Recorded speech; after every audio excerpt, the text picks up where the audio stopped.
YouTube channel Shri हरे नमः को like, share, subscribe करें। धन्यवाद। आइए आइए बाबा, कैसे आए?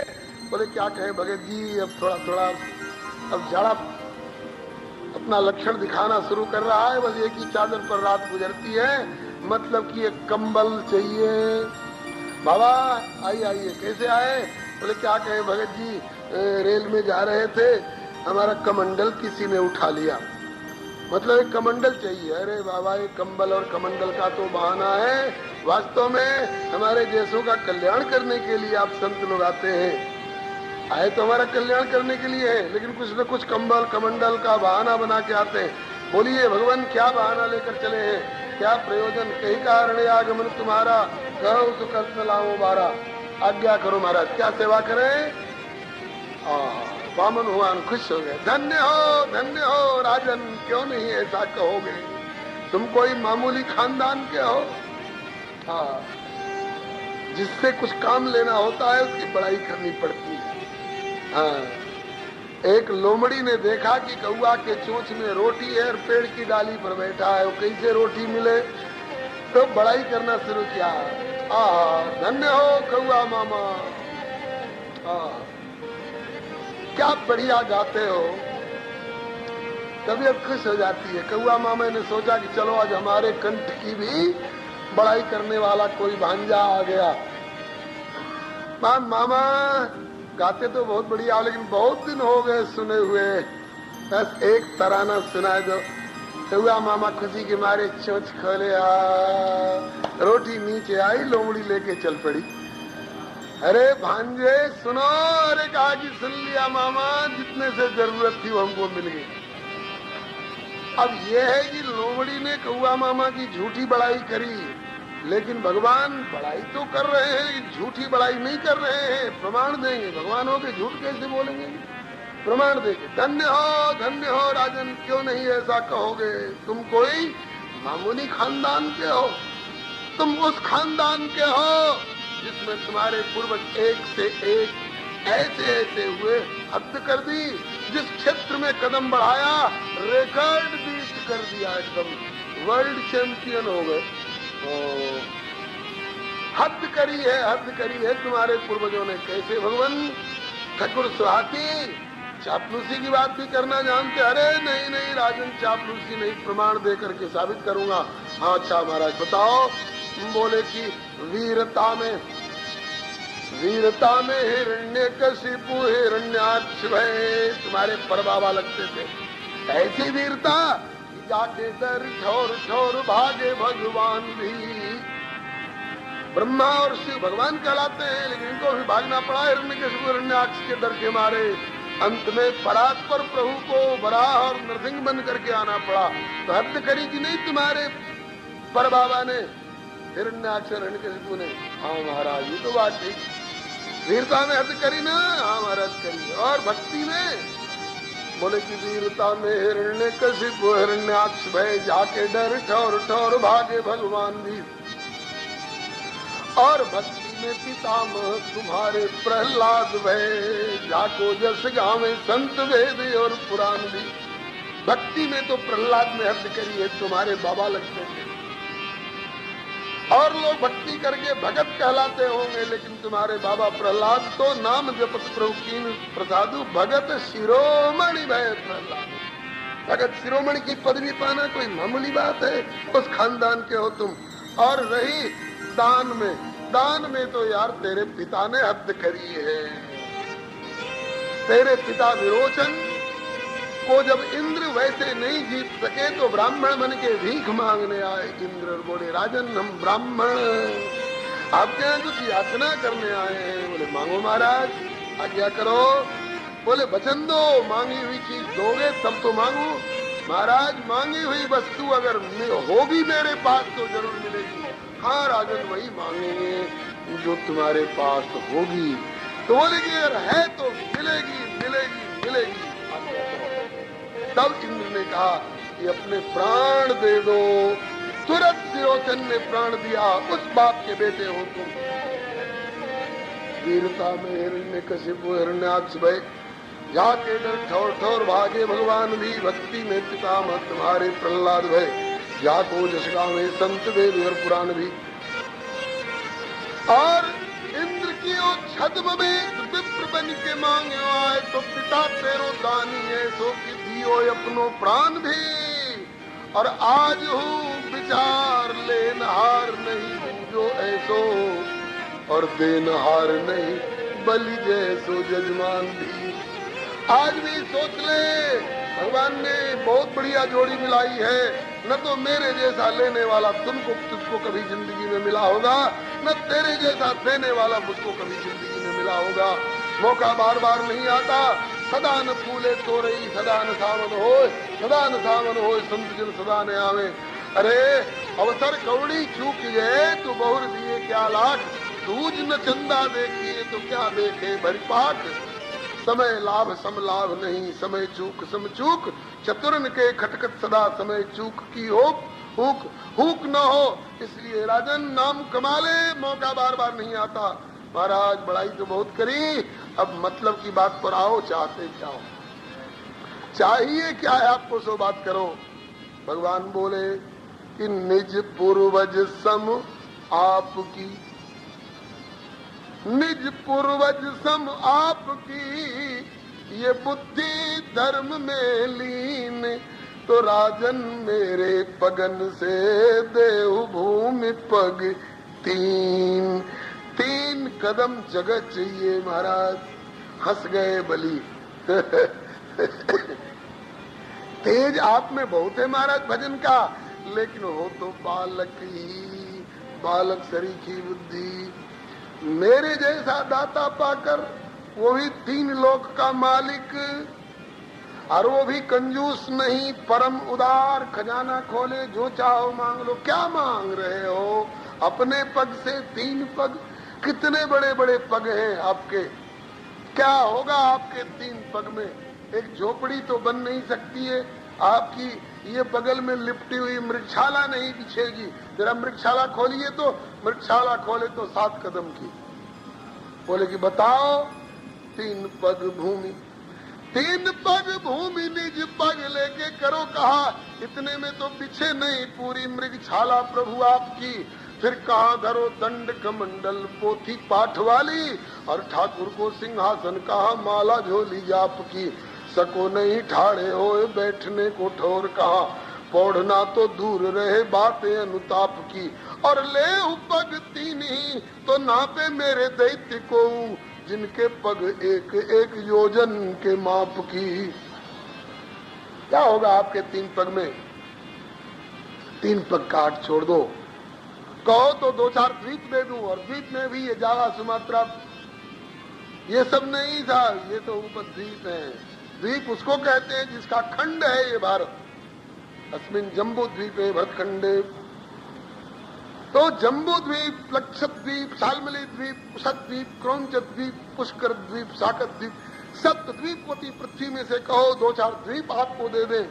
क्या है अपने पग से 3 पग मांग रहे हो? वामन भगवान बोले कि ठीक है राजन, आपकी तरफ से यह उदारता आपके लिए प्रशंसनीय है, ऐसा होना चाहिए। लेकिन यदि आप अपनी उदारता वाले गुण से लाचार हो, तो मैं भी अपने ब्राह्मणोचित संतोष गुण से लाचार हूँ। ज्यादा लेकर क्या करूँगा? हमको तो अपने जरूरत भर से मतलब है। देना हो तो मेरे पग से 3 पग दो, करो संकल्प, और नहीं तो कहो रास्ता लूं चिमटा बजाए। बोले कहो तो चलूं? अरे नहीं नहीं महाराज, ठहरो ठहरो ठहरो, हम तो आपकी भलाई के लिए कह रहे हैं, इसलिए कि आज हमसे 3 पग लेकर के जाओगे जमीन, काम नहीं चलेगा, फिर दूसरे के यहाँ जाओगे, लोग क्या कहेंगे? अरे राम राम राम। बलि के यहाँ आप गए थे और देने में कंजूसी कर गया मालूम होता है, तभी तो आपको फिर दूसरे दरवाजे पर जाना पड़ रहा है। तो महाराज इसमें हमारी शिकायत होगी। ये भी बलि का एक सूक्ष्म अहंकार है। एक बार कर याचना बलि राजा के पास, फिर कोई द्विज याचक नहीं करे और की आस। सकुचा रहे हो, यथा दरिद्र विबुध तरुपाई, बहु संपत्ति मांगत सच्चाई। संकोच कर रहे हो, संकोच मत करो महाराज। मेरे पास अभी कमी नहीं है किसी बात की। इस समय मैं 3 लोक का मालिक हूँ। बंधुओं, बलि में सब अच्छाई है, सब अच्छाई है, यही एक फोड़ा हो गया है। मैं 3 लोक का मालिक हूँ, अहंकार हो गया, अभिमान हो गया है, और इसी फोड़े का ऑपरेशन करने के लिए ठाकुर जी आए दंड कमंडल लेकर के। 3 लोक का मालिक बलि अपने को बता रहे हैं, वो भी किसके सामने? त्रिलोकीनाथ के सामने बोल रहे हैं। वामन भगवान बोले नहीं नहीं नहीं, जितनी जरूरत है उतनी लूंगा, ज्यादा नहीं लूंगा, क्योंकि संतोषी हूं। तो 3 पग देना हो तो कहो ठहरू, महाराज दूंगा। काहे आप घबरा रहे हैं? आप अपना परिचय बता सकते हैं? बोले हाँ, पूछो क्या जानना चाहते हो। एक बहुत प्यारा प्यारा श्लोक मिला है श्री कुरेश स्वामी जी का। एक ही श्लोक में कई प्रश्न हैं और कई उत्तर हैं। प्रश्न करता है बलि, उत्तरदाता है वामन भगवान। उत्तर सही सही दे रहे हैं, लेकिन ऐसा दुमानिया उत्तर दे रहे हैं, ये सही अर्थ में अपना सही परिचय दे रहे हैं, लेकिन बलि को कुछ दूसरा ही अर्थ समझ में आता है। पहले श्लोक सुन लीजिए, फिर उसका भाव सुनिएगा।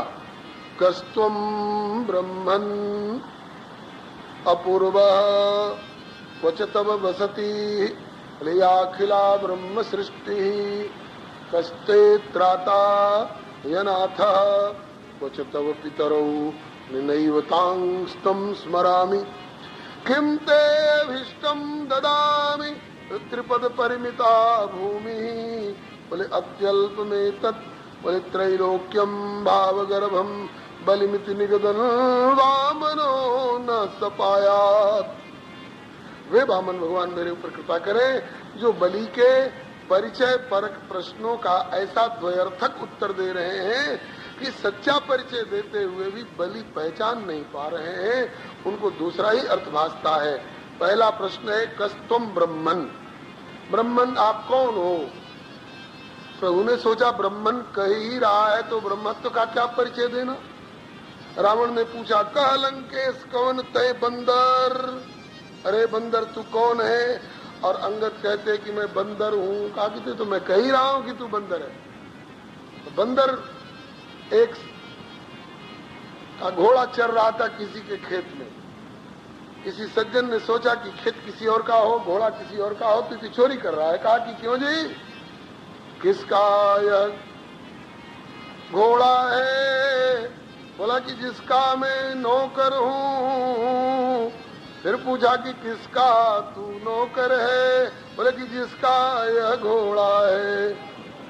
तो घुमा फिरा करके वहीं पर बात आवेगी, ये क्या पूछना। तो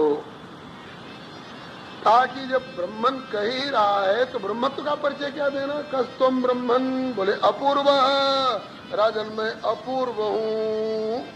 अपूर्व का इनका मतलब ये था अहमेवासमेवाग्रे नान्यत् यत् सदसत् परम, मैं सबके पूर्व था, मुझसे पूर्व कोई नहीं, इसलिए मैं अपूर्व हूँ। और बलि ने समझा कि आज से पूर्व मैंने पहले ऐसा चमकीला चमकीला तेजस्वी बौना हमने नहीं देखा था। महाराज आप सचमुच में अपूर्व हो। अच्छा, दूसरा प्रश्न, क्वचितम वसति, आपका निवास स्थान? बोले या अखिला ब्रह्म सृष्टि, ये सारी ब्रह्म सृष्टि मेरा ही निवास स्थान है। झूठ नहीं बोल रहे हैं, समझ लेना चाहिए था कि जग निवास प्रभु प्रगटे अखिल लोक विश्राम। लेकिन इसका अर्थ बलि ने ये समझा कि उत्कट वैराग्य के मारे घर छोड़ चुके हैं, अभी कहीं कुटिया नहीं बनी है, आज यहाँ कल वहां रह के गुजारा कर लेते होंगे, इसलिए कह रहे हैं कि अखिला ब्रह्म सृष्टि। हम तो रमता जोगी राम, हमको क्या कुटिया से काम, जय सांझ कहीं ध्यान। तो अभी कहीं कुटिया नहीं बना, इसलिए कहते हैं कि सारी ब्रह्म सृष्टि मेरा निवास स्थान है। अच्छा भगवान, कस्ते त्राता, आपका रक्षक मालिक, आज की भाषा में गार्जियन। कस्ते त्राता, वामन भगवान बोले अनाथ, राजन में अनाथ हूं। झूठ बोल रहे हैं क्या? नहीं, झूठ नहीं बोल रहे हैं। अनाथ शब्द का अर्थ विचारिए। अनाथ उसको कहते हैं जिसका कोई मालिक नहीं है। कोई मालिक इनका? अनाथ कहने में इनका भाव है कि सारी सृष्टि का नाथ मैं हूं, मेरा नाथ कोई नहीं है। जब मेरा कोई नाथ नहीं तो मैं अनाथ हूं। और बलि ने समझा कि अनाथालय वाला अनाथ है, जाके घर में मां नहीं, बाबा करे न प्यारे से दीनाथ, अनाथों का बस राम नाम आधार। फिर पूछा क्वच तव पितरऊ, आपके माता पिता? बोले नैव तां स्तम स्मरामि, न तां जननीं स्मरामि, न तम पितरम स्मरामि। न मुझे मेरी माँ की याद है, न मुझे मेरे पिता की याद है। कोई हो माता पिता तब तो याद हो। जब दावा है त्वमेव माता च पिता त्वमेव, अथवा पिता हमस्य जगता माता दाता पितामह, सारे जगत के उत्पन्न करने वाले माता पिता पे आपका माता पिता कौन होगा? वैसे ब्याज में जाके एक बाप हो बचावे निज लाज, सोई मेरी कौन लाज। मेरे पिता तो हजार हैं, भीष्म पितामह जी के प्रसंग में आप सुन चुके हैं। और नहीं तो सारे जगत के माता पिता खुद हैं, इनका माता पिता कौन होगा? बोले मुझे याद नहीं कि मेरे माता पिता कौन है। याद नहीं, इसका अर्थ बलि ने समझा कि ये अभी बहुत कम उम्र के रहे होंगे, तभी इनके माता पिता गुजर गए होंगे। कहा किसी पास पड़ोस वालों ने बताया तो होगा। बोले आज तक कोई बताने वाला भी पैदा नहीं हुआ कि नारायण के माता पिता कौन, इनके माता पिता कौन है। अच्छा महाराज चलो, जो सो तव चरण नमामि, जो भी हो आपको नमस्कार है। किमते अभिष्टम ददामि, चाहते क्या है वही दे दूं आपको। बोले त्रिपद परमिता भूमि, मेरे पग से नाप कर 3 पग भूमि दो। बोले अत्यल्प में तति, तो बहुत थोड़ा होगा। बोले थोड़ा काहे को होगा? त्रैलोक्यम, वही मेरे लिए 3 लोक के बराबर होगा। मेरा 3 पग थोड़ा बता रहे हो, वही 3 लोक के बराबर होगा। अब इसका अर्थ बलि ने ये समझा कि चंदा मांगने वालों की भाषा में बोल रहे हैं। आए 10 आदमी, कहिए साहब कैसे आए? बोले साहब सरस्वती पूजा का चंदा, दुर्गा पूजा का चंदा मांग रहे हैं, कुछ आप भी दे दीजिए। बोले हाँ, कहिए साहब क्या दे दें? अरे साहब हमसे क्या कहवा रहे हैं, आप अपनी श्रद्धा के अनुसार दीजिए। अच्छा साहब लीजिए 5 रुपया का नोट। लेने वाला कहता धन्यवाद, खुशी से आपने दिया, खुशी का दान परम कल्याण। आपने 5 रुपया दिया, हमारे लिए यही 5 लाख के बराबर है। बहुत लोग ऐसा चंदा मांगने वाले कहते हैं। बलि ने समझा कि उस भाषा में बोल रहे हैं कि आप मेरा 3 पग थोड़ा नहीं 3 लोक के बराबर होगा। और ये बोल रहे हैं, अभिधा में बोल रहे हैं, देख लेना मैं नाप लूंगा। हाँ, ये मत कलाई मत पकड़ना, पहले कह देता हूँ मेरा 3 पग देखने में छोटा लगता है, लेकिन ओवरसियर साहब के वो फुट वाले टेप के समान खोलूंगा तो एकदम यहाँ से वहां तक सब पूरा तीर्थ नाप देगा। श्री हरे नमः। कहा कि ठीक है, आइए संकल्प कराइए। जल्दी करो जजमान। इतने में इनके इन सांकेतिक कोड वर्ड्स को, इन सांकेतिक शब्दों को नहीं समझ पाए बलि, लेकिन बलि के गुरु तो पक्के गुरु हैं भैया। और क्या, शुक्राचार्य जी समझ गए हो। अपूर्व और अनाथा, ये सब जे वर के दोष बखाने थे, सब शिव पे मैन माने, ये सब नारायण के लक्षण हैं। अरे बलि बहुत बोल रहे हैं, और ले लो और ले लो, इतने से क्या होगा? बोले कि राजन इसमें कपट है, राजन इसमें कपट है। बोले शुक्राचार्य ये तो विष्णु भेष बामन धर्यो, करन हेतु सुरकार। ये नारायण के लक्षण हैं, जो बतला रहे हैं नारायण हैं, देवताओं का पक्ष लेकर के आए हैं। और कहते हैं और मांग लो और मांग लो। अरे 2 ही पग में छीन सब, 2 ही करे बिना घर बार। 2 ही पग कोई करे बिना घर बार, ब्राह्मण बन के भिक्षा लेन चले, सब जग के पालनहार। ब्राह्मण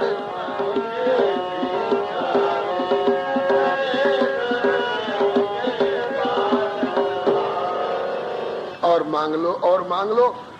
3 का संकल्प करने जा रहे हो तो दो मुश्किल से पूरा होगा इनका, और तीसरे में कुछ नहीं दे सकोगे तो कह के नहीं दोगे तो नरक जाना पड़ेगा। सोच लो, अभी भी बात बिगड़ी नहीं है, अब भी मानो बात हमारी तो बिगड़ी बात बनेगी सारी।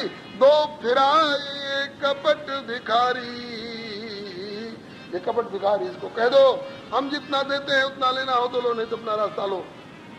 ये नारायण है, नारायण बलि का एक दोस्त तो आपने सुन लिया है, अपने को त्रिलोकीनाथ बताते हैं, अभिमान सुन लिया। अब बलि का गुण देखिए, दूसरा कोई होता नट जाता, लेकिन बलि ने कहा कि नहीं नहीं, नटूंगा नहीं। बांस चढ़ी नटनी कहे, नटनी आते हैं ना बाजीगरी दिखाने के लिए, तो बांस गाड़ के रस्सी तानते हैं, उस पर नटनी चलती है। बोले कि बांस चढ़ी नटनी कहे कि जन कोई नटनी हो, नटवे वारी मत बनो, सेवा उपकार में नटवे वारी मत बनो।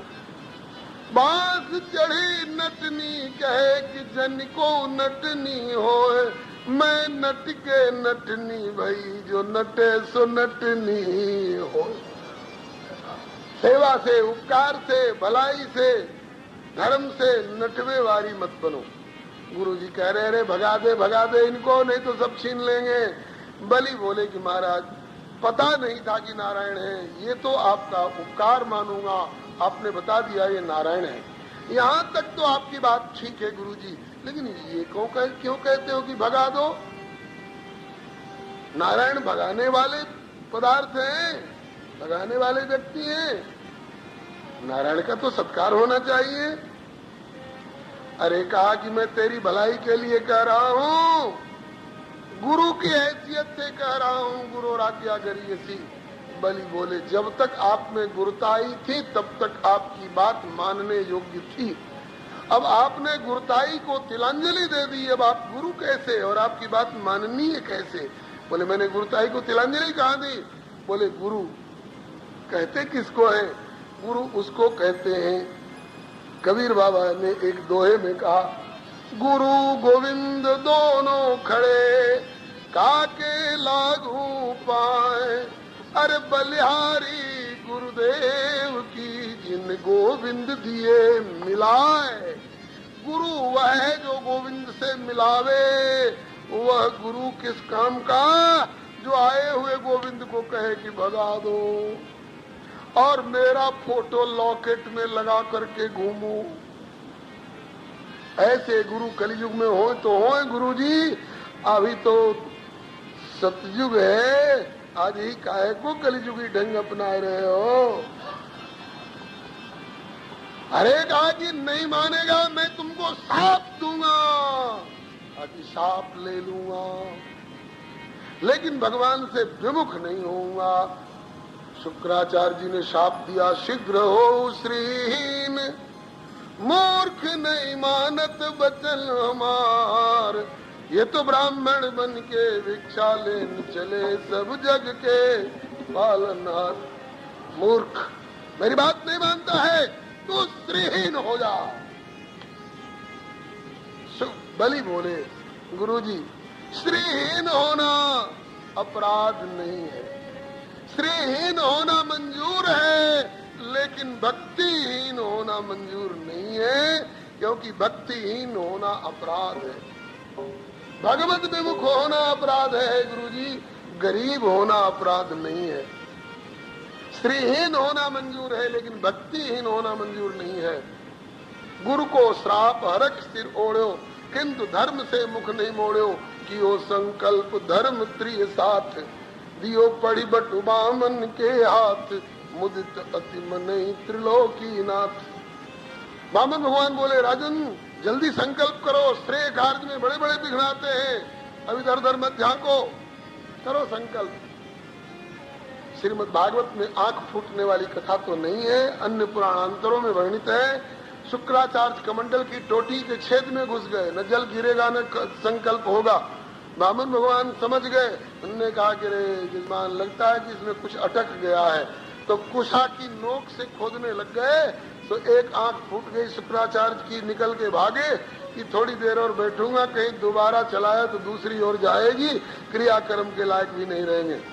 इसमें जगत को चेतावनी दी कि देखो भगवान के रास्ते पर, धर्म के रास्ते पर कोई बढ़ रहा हो, मदद करो, मदद नहीं कर सको तो कम से कम विघ्न मत डालो, नहीं तो यही हाल होगा शुक्राचार्य का। शुक्राचार्य का यात्रा पर दर्शन निषेध हो गया। महाराज पश्चिम जाना, अरे अभी बात मत करो, 2 महीना क्यों, सामने शुक्रोदय। कोई एक आंख वाले बैठे हो तो बुरा मत मानना भैया, हम भी एक ही आंख वाले हैं, एक आंख की रोशनी मारी गई है। श्री हरि। शुक्राचार्य का दर्शन निषेध हो गया यात्रा पर भगवत विमुख होने के कारण, और बलि सर्वस्व दे करके, और आज हर यज्ञ में, हर अनुष्ठान में स्मरणीय हो गए हैं। जब जब ये पंडित जी लोग कलाया बांधने लगते हैं तो बलि का स्मरण करते हैं।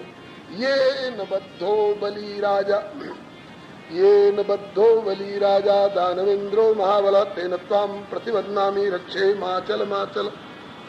बलि हर यज्ञ में स्मरणीय हो गए भगवत तन्मुख होकर के, और भगवत विमुख होकर के शुक्राचार्य का दर्शन निषेध हो गया यात्रा पर।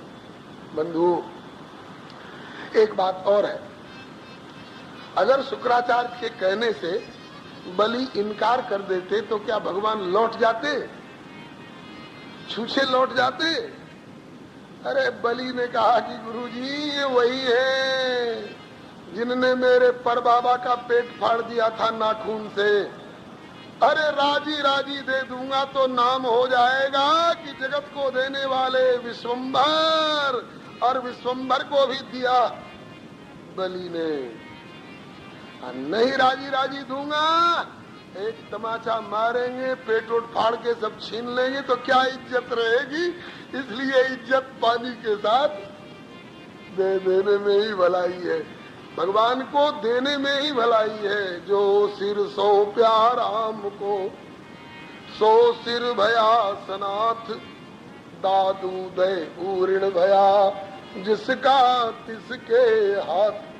संकल्प करके वामन भगवान के हाथ पर जब डाल दिए, उसके बाद वामन भगवान बोले, राजन हम नापू? हाँ महाराज नाप लो। कहाँ से नापू? बोले जहाँ से आपकी इच्छा हो नाप लो। इधर देवता लोगों का क्या हाल है, देवता लोग छाती पीट रहे हैं, हाय हाय हाय, हम देवराज कहला करके भी नहीं कर सके जैसा दैत्यवंशी होकर बलि ने करके दिखा दिया।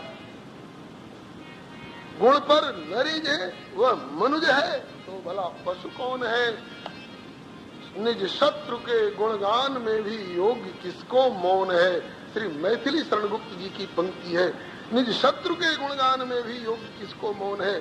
आज देवता लोग अपने शत्रु का गुणगान कर रहे हैं, बलि को शत्रु मानते हैं, लेकिन आज देवता मुक्त कंठ से कह रहे धन्य हो बलि, देव करे गान, देव करे गान, धन्य बलि मतिमान, दियो जान बूझ दान, पक्षपाती विपरीत को, सच कित चाहे सुर सराहे, देर बेर कहे दूजो और को है जो निभाए ऐसी रीत को। सर्वस दियो गुरु को श्राप सींच लियो, फिर भी हुल सतियो, नेक पावत न भीति को, क्यों न होए पौत्र प्रहलाद को, और विरोचन को बेटा बलि, राखी बाप दादे की अचल प्रभु प्रीति को। बाप दादे की भगवत प्रीति को अचल निभाया। माई का लाल ऐसे ऐसे बहुत कम होते हैं दुनिया में बंधुओं। आज तक बलि का नाम स्मरण किया जाता है, श्रद्धा से स्मरण किया जाता है, भले दैत्य के वंश में उत्पन्न है तो क्या, लेकिन वारे बलि जो करके दिखाया क्या कोई करेगा। बलिहारी वामन भगवान नापने लग गए, 3 लोक पर कब्जा था बलि का, भूलोक भोरलोक स्वर्गलोक। भूलोक एक पग में नापा, लगाइए अंदाज कितना बड़ा पग था। न वास्को डिगामा अंदाज लगा सके, न कोलंबस अंदाज लगा सके, न एवरेस्ट की ऊंचाई नापने वाले तेनसिंग लगा सकेंगे। पूरे भूलोक को एक पग में नापा प्रभु ने, और कहा कि लोक एक में ले लिया, अब रहा तेरा परलोक। यही 2 तरह की संपत्ति परलोक गुमान करते हैं। ये लौकिक संपत्ति और ये हमारी पारलौकिक संपदा। तो कहते हैं कि लोक ले लिया एक पग में, दूसरे पग में परलोक। यद्यपि बलि के राज्य की सीमा तीसरे लोक तक थी, स्वर्ग तक, लेकिन प्रभु का चरण 7वें लोक में पहुंच गया, ब्रह्मलोक में। ब्रह्मा जी ने कहा कि सबसे बड़ा पैर मैंने हाथी का बनाया था, और इतना बड़ा पैर, इतनी सुंदर सुंदर अंगुलियों से युक्त, ऐसी अरुणाई, ऐसी श्याम वर्णपाद पीठ, ऐसी उज्ज्वल नखमणि चंद्रिका, ऐसी ऐसी ध्वजा अंकुश कमल की सुंदर रेखाएं तलवे में, ये मेरी बनाई नहीं है। बोले आपकी बनाई है भी नहीं। एक कहिए सहज सुभाए, ये तो आप प्रगट भय विधि न बनाए। ये चरण है किसके? रेखाओं से, लक्षणों से समझ गए।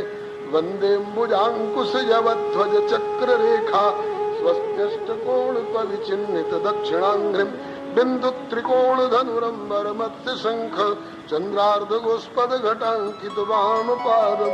ये तो नारायण के चरणारविंद है। अरे यूट्यूब चैनल श्री हरे नमः को लाइक, शेयर, सब्सक्राइब करें। धन्यवाद। ब्रह्मा जी सत्यलोक में सोच रहे, ओहो, ध्यान करके देखा, ओहो, बलि राजा के यहाँ दान लेने गए थे भगवान, संकल्प करा चुके हैं, नापी के लिए किसी अमीन को नहीं बुलवाया, स्वयं नाप रहे हैं। दूसरा चरण नापते समय लोक में आया। अब तक ब्रह्मा जी तरस रहे थे, एक बूंद चरणोदक के लिए मयसर नहीं हुआ था। आज कहा कि रे घर ही में चरण आ गए, बेटा लाओ मेरा कमंडल, तुरंत चरण धो के रख लिया। दूजे पग नापत चरण गयो ब्रह्मलोक, पूजे विधि ब्रह्मलोक वासी लिए संग है, धोए पाद पद्म जल राख्यो कमंडलु मध्य, वे ही तो त्रिलोक तारिवे को मात गंगे। बोलो गंगा मैया की जय। वामन भगवान बोले कि यजमान, 2 पग भी पूरा तो नहीं पड़ रहा है, क्योंकि तीसरे ही लोक तक तुम्हारा राज्य की सीमा थी और 7वें तक चला है। चलो 2 मान लिया, 2 पूरा हो गया। अब तीसरा पक्का ना पे चुप, बलि चुप। तीसरा कहाँ बतावे, अब है नहीं अपने अधिकार की कोई सीमा की बात, अब क्या बतावे, चुप। वामन भगवान ने कहा, कहो त्रिलोकीनाथ, 3 लोक के मालिक बनते थे, कहो त्रिलोकीनाथ। अब तीसरा पक्का ना पे। बलि ने कहा कि प्रभु अगर कहवाना ही चाहते हो तो कहूंगा। बलि चुप है। तो प्रभु ने गरुड़ जी से कहा कि का कर पूरा नहीं कर रहा है, वरुण पास में बांध कर डाल दो इसको। प्रभु रुख लखी बांधो गरुड़ बलि, वरुण के पास बहु प्रकार करी भर्त्सना, बोले रमा निवास। दे अभिमानी शेष दांत, न तो खुला नरक का द्वार। दे अभिमानी शेष दांत, न तो खुला नरक का द्वार। ब्राह्मण बन के भिक्षा लेने चले, सब जग के पालनहार। ब्राह्मण बन के भिक्षा लेने चले, सब जग के पालनहार। क्या करके पूरा नहीं कर रहा है, नरक में जाना पड़ेगा। ये थोड़ी धमकी है। भगवान का चरणाश्रित कहीं नरक में जाता है? तो भगवान नाड़ी टटोल रहे, देखिए क्या बोलता है। इतने पर अब क्या बोलता है? आप मुझसे कुछ सुनना चाहते हैं प्रभु? बोले हाँ बोल, अब तीसरा पग कहाँ नापे? तो बलि बोले कि करहु भले अपमान घनेरो, लेकिन वचन अन्यथा होए न मेरो। मेरा वचन झूठा नहीं होगा प्रभु। प्रभु ने कहा कि अच्छा, अभी भी ठसक में बोल रहा है, मेरा वचन झूठा नहीं होगा। क्यों, किस गुमान पर बोल रहे हो कि मेरा वचन झूठा नहीं होगा? इसलिए दैत्यराज हो ना, केवल दैत्यराज रहता तब तो झूठा हो जाता, लेकिन मेरा वचन मिथ्या नहीं होगा, क्योंकि मैं केवल दैत्यराज ही नहीं बल्कि दैत्यराज के साथ साथ प्रभु हरिदास भी हूँ। आपका दास भी हूँ, आपके दास का वचन मिथ्या हो जाएगा और आप मुंह ताकते रहोगे, आपको शर्म नहीं आएगी। तृणते कुलिश तृण करई, तास दूत प्रण कहु किम टरई। नाथ, मेरा वचन मिथ्या नहीं होगा, इसलिए कि मैं चौथा दैत्यराज ही नहीं बल्कि हरिदास भी हूँ। भगवान हंस गए। अरे जब मेरे ऊपर टेक लगा दी तुमने तब तो बात पूरी हो सकती है, लेकिन अब बचा क्या है? जहाँ तीसरा पग धर के नापूं, बलि ने कहा एक चीज बची है। क्या? बोले मेरा कहलाने वाला जो था वो तो ले लिया, लेकिन मैं अभी मौजूद हूँ। भगवान बोले कि बेटा मैं भी इसीलिए रुका हुआ हूँ, मैं भी इसीलिए रुका हुआ हूँ। सब कुछ दिया तो क्या दिया, यदि अपने आप को मेरे चरणों में समर्पित नहीं किया। जब तक मैं को समर्पित नहीं कर देता तब तक मेरा के समर्पण से काम चलने वाला नहीं है। भाव का भूखा हूँ मैं और भाव ही बसार है। भाव से मुझको बजे तो भाव से बेड़ा पार है। अन्न धन और वस्त्र भूषण कुछ न मुझको चाहिए, आप हो जाए मेरा बस पूर्ण ये संस्कार है। जो बलि ने कहा कि मैं बचा हुआ हूँ मुझको ले लो, झट प्रभु ने तीसरा चरण बलि के मस्तक पर रखा, बलि के मस्तक पर रखा। बलि विभोर हो गए। प्रहलाद जी बलि के बाबा यहाँ नहीं थे, वैकुंठ में थे, वहां से कूद करके आए। प्रभु आज इस कुल को पवित्र कर दिया बलि ने, मेरे ऊपर भी आपने कृपा करी, लेकिन आपने मेरे मस्तक पर अपना हाथ रखा। जिन चरणों के लिए लक्ष्मी भी नंबर लगाए रहती हैं, और उन चरणों को मेरे मस्तक पर कहा आपने धारण किया। लेकिन बलि जो इस प्रहलाद का वंशधर पौत्र बलि, इसके मस्तक पर आपने चरण रख करके आपने बलि को तो धन्य किया, आज प्रहलाद का कुल धन्य हो गया। प्रभु दिया था वो भी आप ही ने, और ले लिया वो भी आप ही ने। आपने दी थी संपत्ति, इसमें भी आपकी कृपा ही थी, और आपने ले लिया इसमें भी आपकी कृपा ही है। ये बात अटपटी सी लग रही होगी, लेकिन नहीं बंधुओं, बेटा जब स्वस्थ होता है, भूखा होता है तो भोजन दिया जाता है परोस करके, और बेटे को 105 डिग्री बुखार हो तो उसके सामने का परोसा हुआ भोजन छीना जाता है। इसी तरह से आज प्रभु पितृस्थानीय है, बलि बालक स्थानीय है, और अभिमान रोग स्थानीय है। प्रभु ने संपत्ति को कुपथ्य स्थानीय जान करके भी छीन लिया, इसमें भी भलाई है। इसके बाद बलि की स्त्री विंध्यावली बोली कि प्रभु ये बंधन में क्यों पड़े हैं, इतना दे करके भी बंधन में क्यों पड़े हैं? बोले एक ही कारण है, ये अपने को पृथ्वी का मालिक बताते हुए देने लगे ना, ये भूल हुई है, इसी ने बंधन में डाला है। जब इनको मालूम हो गया कि स्वयं श्रीपति भूपति लीलापति प्रभु आए हैं, तो इनको मालिक बनकर देने का क्या हक था? देते भी तो ये कह के देना चाहिए था कि मेरा मुझ में कुछ नहीं, जो कुछ है सो तोर, तेरा तुझको सौंपता क्या लागत है मोर। मालिक बन के दिए इसलिए बंधन में, ये इसी के पात्र है। किसी गरीब की स्त्री को कोई कहेगी मेरी है तो मार खाएगा। और जो त्रिलोकीनाथ की प्राण वल्लभा विष्णु पत्नी नमस्तुभ्यम, ये पृथ्वी देवी भूपति इनके पति भगवान है, विष्णु पत्नी नमस्तुभ्यम। तो नारी काहू रंक की अपनी कहे न कोई, हरि नारी अपनी कहे तो क्यों न फजीहत हो। इसके बाद ब्रह्मा जी को आई दया, ब्रह्मा जी ने वकालत की बलि की तरफ से। वकालत क्यों नहीं करेंगे, बहुत बड़ी फीस मिली हुई है। कहा तो एक बूंद चरणोदक को तरसते थे और पूरा कमंडल भर गया है बलि की कृपा से, इसलिए वकालत करने लगे ब्रह्मा जी। प्रभु करे जो अर्पण तृण जल फूल, तो भूल कर उसकी सारी भूल, नाथ होते सब विधि अनुकूल। गजराज ने कमल का फूल अर्पण कर दिया तो भवबंधन से छूट गया। और बोले कि रीझ तुरंत देते उसे अति उत्तम स्थान, बलि क्यों बंधन में रहे देकर सर्वस दान। वामन भगवान ने ब्रह्मा जी को समझाया, ब्रह्मा जी बात कुछ और है, अंतर्दृष्टि से देखो, बाहर की दृष्टि से देखोगे तो मैं मुक्त हूँ, बलि बंधन में पड़ा हुआ है, लेकिन भीतर से देखोगे तो बलि मुक्त है और मैं बंध गया हूँ। क्योंकि सुनो विधि सत्य कहो तुम पाई, बांध कर भी बलि बांधो नाही, बंध गयो मैं बलि बंधन माई। क्योंकि जय बंधन में बलि बंधो सो तो छूटे हाल, और मैं जिस बंधन में बंधो वो तो खुले न कोने काल।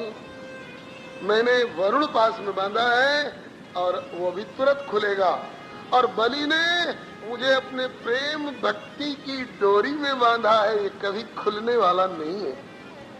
बलि से बोले, बलि बेटा पृथ्वी दान कर चुका है तू, तो अपनी दान की हुई चीज, अपने पूर्वजों की दान की हुई चीज अपने काम में नहीं लेनी चाहिए। तो अब तू पृथ्वी को छोड़कर नीचे चल, सुतल लोक में तेरे लिए मैंने पहले से व्यवस्था कर रखी है। सुतल लोक इस नीचे का तीसरा लोक है, तो वहां देवराज इंद्र के स्वर्ग से ज्यादा सुविधा मैं तुमको प्रदान करूंगा। और लेकिन तुमको भी इंद्र का पद पाने की इच्छा हो गई थी ना, इसीलिए तो अश्वमेध यज्ञ कर रहा था। तो राम सदा सेवक रुचि राखी घबरा नहीं, अभी तेरा अभिमान रूपी ज्वर था, इसलिए ये संपत्ति रूपी कुपथ छीन लिया। और जब तेरा ज्वर निवृत्त हो गया तो अब अगले मनवंतर में जब नए इंद्र का चुनाव होगा तो आज ही मैं तेरा अगले मनवंतर के इंद्र पद के लिए निर्विरोध नामांकन कर लेता हूँ। अगले सावर्णी मनवंतर में बलि ही इंद्र का पद प्राप्त करेंगे। फिर शुक्राचार्य जी से बोले भगवान, ये आप अपने जजमान से यज्ञ करा रहे थे और मैंने बीच में लेन देन छेड़ दिया, मेरा काम पूरा हो गया, अब आपके यज्ञ की विधि में कुछ आकी बाकी रह गया हो तो आप पूरा कर लीजिए। तो बोले कि अब क्या बाकी रहा जो पूरा कर लें। अब क्या बाकी रहा का दो भाव, एक तो ये सब आपने ले लिया, पूर्णाहुति कौन चीज से कराएंगे, एक नारियल गोला तो छोड़ा नहीं आपने। अब क्या बाकी रहा का एक स्थूल भाव ये है, और दूसरा भाव कि अब बलि के यज्ञ में बाकी कसर क्या रही। अब कसर कहाँ बाकी रही, अरे नाथ औरों के यज्ञ में तो अग्निदेव के द्वारा आहुति मंगवाते होंगे और यहाँ तो स्वयं प्रकट होकर के स्वीकार किए हैं, और लोग केवल एक नारियल का गोला डालकर कहते होंगे कि पूर्ण आहुति हो गई, लेकिन वास्तव में संपूर्ण की आहुति तो बलि ने दी है आपके चरणों में। बलि, वामन भगवान बोले कि बलि नाम सार्थक हो गया। बलि माने अपने आप को बलि कर देना, न्यौछावर कर देना। लेकिन अगर बलि का बलि नाम सार्थक हो गया, अपना सर्वस्व बलि दे करके, तो मेरा भी वामन नाम निरर्थक नहीं है। ऊपर से देखने में मैं वाम लग रहा होऊंगा इसके खिलाफ, लेकिन वास्तव में वाम न, मैं इसके खिलाफ नहीं हूँ। इसने आत्मसमर्पण किया है, इसलिए इसको आत्मसमर्पण भक्ति के आचार्य का पद दे रहा हूँ, जो भक्ति का शिरोमणि पद है। और इंद्र को नश्वर त्रिलोकी की संपत्ति, क्योंकि पहले से उनके जिम्मे थी। ऐसा कह करके ठाकुर जी ने बलि को आश्वासन दिया, आज से तू सुतल लोक में रहेगा, और जब तेरी आंख उठेगी फाटक की ओर तो मैं गदा लेकर पहरा देते हुए दिखाई पड़ूंगा। बताओ बंधन में बलि है कि बंधन में वामन भगवान है। चले बांधने बलि प्रभु, लेकिन बंधे स्वयं ते हेत, गदा पाणी बलि द्वार पर प्रभु अजहू दर्शन देत। शुक्राचार्य ने कहा कि कहीं कुछ कसर रह भी गई हो तो नाम संकीर्तनम तव सर्वम करोत निश्चिद्रम, नाम संकीर्तनम तव, आपके नाम संकीर्तन से सब छिद्र की पूर्ति हो जाती है। तुम नाम संकीर्तन करा लेता हूँ, कसर होगी तो पूरी हो जाएगी। इसी तरह से हम लोग भी इन्हीं के साथ स्वर में स्वर मिलाकर कीर्तन कर लें तो कथा में भी जो कसर रही होगी उसकी पूर्ति हो जाएगी। श्री कृष्ण गोविंद हे नाथ नारायण वासुदेवा, श्री कृष्ण गोविंद हरे मुरारे, हे नाथ वंदे श्री कृष्णं वंदे प्रथासुतम् यं प्रव्रजन्तमनुपेतमपेत कृत्यं द्वैपायनो विरकातरयाजुहाव पुत्रेति तन्मयतया तरवो विनेदुस्तं सर्वभूतहृदयं मुनिमानतोऽस्मि। यस्वानुभावमखिलश्रुतिसारमेकम् अध्यात्मदीपमतीर्षतां तमोन्दं संसारिणां करुणया पुराणगुह्यं तं व्याससूनुमुपयामि गुरुं मुनीनां। तं व्याससूनुमुपयामि गुरुं मुनीनां। प्रहलाद नारद पराशर पुंडरीक व्यासाम्बरीश शुक शौनक भीष्मदालभ्यान् रुक्मांगदार्जुन वशिष्ठ विभीषणादीन् पुण्यानुमान् परम भागवतान् नमामि। भवानी शंकरौ वन्दे श्रद्धा विश्वास रूपिणो याभ्यां विना न पश्यन्ति सिद्धाः स्वान्तस्थमीश्वरम्। वन्दे बोधमयं नित्यं गुरुं शङ्कररूपिणं येनाश्रितो हि वक्रोऽपि चन्द्रः सर्वत्र वन्द्यते। श्री सीताराम गुणग्राम पुण्यारण्य विहारिणौ वन्दे विशुद्धविज्ञानौ कवीश्वर कपीश्वरौ। अतुलित बलधामं हेमशैलाभदेहं धनुजवनकृशानं ज्ञानिनामग्रगण्यं सकलगुणविधानं वानराणामधीशं रघुपतिप्रियभक्तं वातजातं नमामि। पूजन्तं राम रामेति मधुरं मधुराक्षरम् आरुह्य कविताशाखां वन्दे वाल्मीकिकोकिलं। नारायणं नमस्कृत्य नरं चैव नरोत्तमं देवीं सरस्वतीं व्यासं ततो जयमुदीरये। जय जय भक्त भक्ति भगवंत गुरु चतुर्नाम बपुए किनके पदबंधन किए नाशय विघ्न। श्री गिरिजापति गिरिजा गणेश शेष शारद श्रुति व्यास वाल्मीकि पद पंकज निध्याऊं में। द्वादश भागवताचार्य चतुर संप्रदायाचार्य शंकराचार्य को सपरिकर मनाऊं मैं। तुलसी कबीर सूर नाभा प्रियादास मीरा श्री नानक चैतन्य जी को अनुगत रहा हूँ मैं। दीजय बर सब मिल मोहि मन वच क्रम छल नित परिकर हरि हरि विष भरि भरि गाऊं।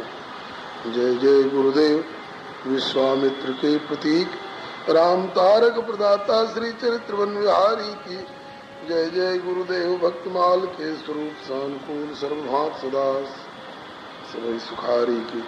जय जय गुरुदेव वास वंशी बट जमुना तट उत्कट आदर्श सेवा वृद्धारी की।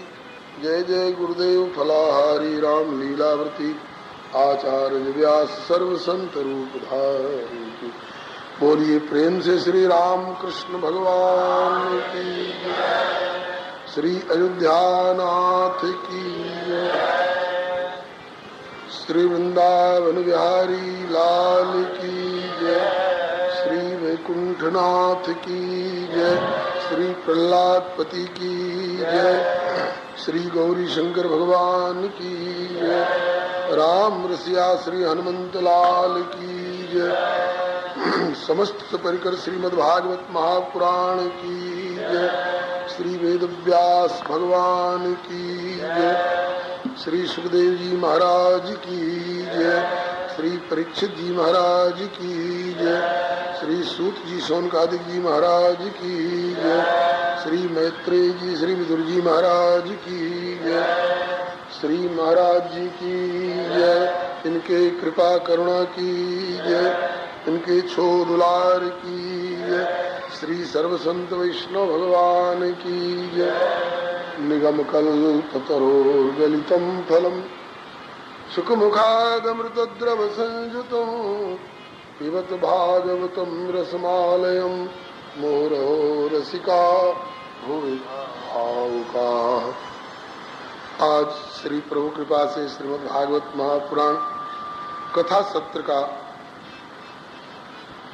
8वां दिवस है। श्री प्रभु कृपा से अपराह्न की बैठक में कथा प्रारंभ होने जा रही है। आप लोग अपने अपने स्थान पर शांतिपूर्वक विराजमान रहकर समाहित चित्त से कथा का श्रवण करें।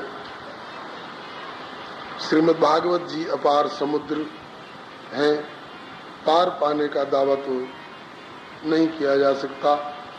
तदपि यथा श्रुत जसमति मोरी श्री हरिगुरु वैष्णव संत कृपा से निवेदन किया जा रहा है। आड़ी टेढ़ी बात कोई निकल रही हो तो उसे क्षमा करते हुए, जो निकलना चाहिए वो न निकल पा रही हो उसके लिए भी क्षमा करते हुए, और जो कोई जचने वाली बात निकल रही हो उसे इन गुरुजनों का प्रसाद समझते हुए इनके प्रति कृतज्ञता ज्ञापन पूर्वक स्वीकार कर लिया करेंगे। श्री हरे नमः। श्री प्रभु कृपा से पूर्व प्रसंग में आप लोगों ने अष्टम स्कंध जो मनवंतर प्रसंग की कथा है, इसके अंतर्गत श्री वामन भगवान एवं श्री बलि जी महाराज का चरित्र श्रवण किए। अब आगे श्री परीक्षित जी जिज्ञासा करते हैं, भगवन श्रोतुमिच्छामि हरेरद्भुत कर्मणः अवतार कथा माद्याम माया मत्स्य विडम्बनम। भगवान ने मछली के रूप में अवतार क्यों लिया, मत्स्य अवतार? जैसे जीवों को अपने कर्मों के बंधन में पड़कर ऊंची नीची योनियों में जन्म लेना पड़ता है, क्या भगवान को भी इस तरह से कोई कर्म बंधन लगता है क्या, जो कभी मछली और कभी कछुआ भी उनको बनना पड़ा? श्री सुखदेव जी कहते हैं कि नहीं राजन, और जीव कर्म बंधन में पड़ करके जैसा किया है उसका फल पाने के लिए जन्म लेते हैं। उनको जन्म लेने के लिए बाध्य होना पड़ता है। यमराज, ब्रह्मा इत्यादि जैसा उसके प्रारब्ध को निर्धारित करते हैं, उसके पूर्वकृत कर्मानुसार। भगवान के ऊपर कर्म का बंधन नहीं है, बल्कि वे कर्म बंधन में पड़े हुए प्राणियों को छुड़ाने के लिए यदा कदा इस धरती पर आवश्यकता अनुसार, समय अनुसार आया करते हैं। और रही ऊंची नीची योनियों की बात, तो ये और लोगों के लिए, जीवों के लिए ये भेद हो सकता है, लेकिन भगवान के लिए तो कोई योनि नहीं, कोई जगह नहीं, कोई व्यक्ति नहीं, कोई अणु परमाणु नहीं जहाँ वे न हो। वो तो सब जगह सत्ता रूप से परिव्याप्त हैं। उनके लिए क्या ऊंची नीची योनियों का भेद?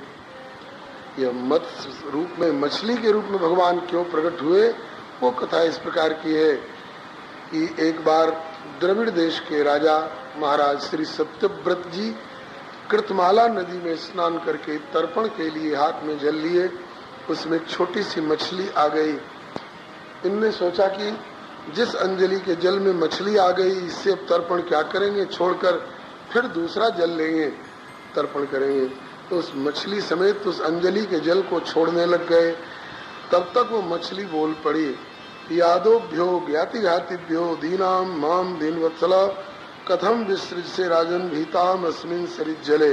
राजन, इस जल में रहने वाले और भयंकर जल जंतुओं के डर के मारे मैं आपकी शरण में आई हूँ।